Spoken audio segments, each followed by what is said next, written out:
Meet Bob.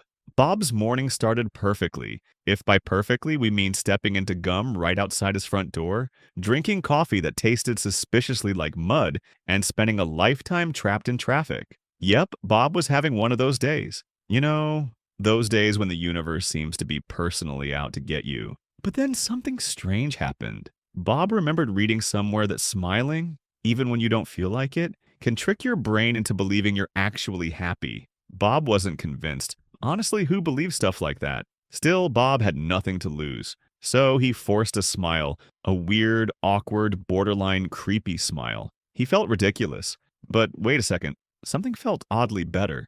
Bob's brain seemed confused. Was he upset or was he happy? It couldn't tell. Meanwhile, Bob's brain started quietly releasing tiny happiness chemicals called endorphins, kind of like nature's little cheerleaders chanting, "Go, Bob, you got this." Bob started smiling genuinely now, mostly because he realized how absurd his fake smile looked. People started noticing too. At work, his coworkers first stared in confusion, then smiled back, assuming Bob knew something they didn't. Bob quickly discovered smiling was more contagious than yawning or viral dance trends. The grumpy office started feeling warmer, friendlier, even more productive. Who knew Bob's goofy grin had magical powers? Later that day, Bob met up with his family. Usually stressed and distracted, Bob surprised them all with his unusually cheerful attitude. His kids laughed at his weirdly big smile, and pretty soon, everyone was giggling. Even his teenager cracked a rare smile,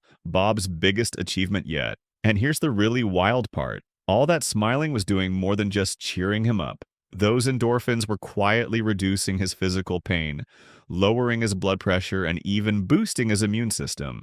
Smiling, it turns out, is like medicine that tastes good. Now, before you think Bob invented the power of the smile, let's zoom out for a second. Humans have been onto this for centuries. Ancient Egyptians believed smiling brought peace in the afterlife. Aristotle saw humor as part of living well. Even Darwin got in on the action. He argued that smiling evolved as a social tool to help humans connect and survive. So when Bob smiles, he's actually tapping into thousands of years of wisdom. Now, here are some funny but useful smiling tips from Bob. If you can't smile naturally, fake it until you confuse your brain into happiness. Smile at your grumpy coworker. It might confuse them enough to make their terrible coffee taste a tiny bit better. When in doubt, laugh at yourself. Life's mistakes make great comedy. Use your smile like social Wi-Fi. It helps people feel connected even without words. Combine your smile with eye contact. It increases trust and makes you 42% more charming.